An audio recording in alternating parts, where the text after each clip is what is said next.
2013 yılının Mart ayında Diyanet'in yeterlilik sınavına girdim. Diyanet'in yazılı sınavını kazandım. Tekrardan Ekim ayında bu sefer sözlü sınavına girdik. Sözlü sınavını da başarıyla geçtik. Daha sonra olaylar bundan sonra benim aleyhime gerçekleşti. Diyanet'in benden istemiş olduğu bütün şartları yerine getirdim. Diyanet benden özgeçmişimi, sabıka kaydını, diploma vesaire evrakları istediği halde ben hepsini Diyanet'e bizzat götürdüm. Tabii her şey bittikten sonra Diyanet'e götürmüş olduğum evraklardan daha önceden İslami sorumluluktan, İslami hassasiyetlerimden dolayı 6 sene yakın cezaevi yatmıştım. 6 senelik süre sonucunda 4 yıl 8 aylık ceza aldım. İşte bundan dolayı Diyanet benim sabıka kaydında görülen bu cezadan dolayı bana denildi ki senin bu evraklarını Ankara'ya göndereceğiz. Bizim elimizde yapabileceğimiz bir şey yok.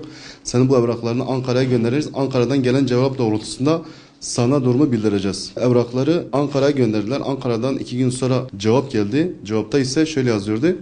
Yani bu insan imamlık yapmaya elverişli değil. Ayrıca Diyarbakır İl Müftüsü Sayın Nimetullah Erdoğmuş ise o da kendisi bir yazı gönderdi. Yazıda şu yazıyor. Diyor ki 2013-2 açıktan İmam Hatip atamasına esas olmak üzere ilimize yerleştiren adayların 18-11-2013 tarihi mesai bitimine kadar gerekli evraklarıyla müracaat etmeleri ilgi yazıyla istenmişti. Adli sicil arşiv kaydınız nedeniyle atama teklifiniz yapılamamıştır. Bu nedenle evrak dosyanız ilişkide iade edilmiştir. Yani benim daha önceden İslami hassasiyetlerimden dolayı yatmış olduğum cezaevini bahane ederekten beni İmam Hatiplik görevine almadılar. İşte bundan dolayı maalesef ki İmam Hatip olamadım. Yani 28 Şubat'ın kokusu hala devam ediyor. 28 Şubat'ın şu özellikle en son avukatlarla görüştüm. Diyarbakır'da avukat Şaban Dalgın'la görüştüm. Kendisi en son Diyanet'i mahkemeye verebileceğimizi söyledi. Şu an Allah'ın izniyle ben de onları mahkemeye vereceğim. Artık dediğine göre 6-8 aylık bir süreç varmış. Yani 8 ay da sürebilir, 6 ay da sürebilir.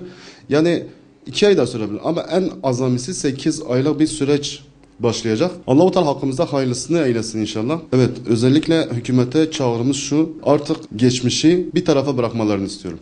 İnsanlar geçmişte ne yapmışlarsa yapmışlar. Olan olmuş, her şey bitmiş ama artık 28 Şubat'ın yargılandığı bugün de, her şeyin rayına girilmesi gereken bugün de hükümetten şunu talep ediyoruz. Artık bu işe bir çözüm bulsunlar. Bu işi halletsinler. Madem ki bu görevi üstlenmişlerse, halkın güven oyunu da alaraktan hükümete gelmişlerse artık yani mağduriyetlerimizi gidersinler.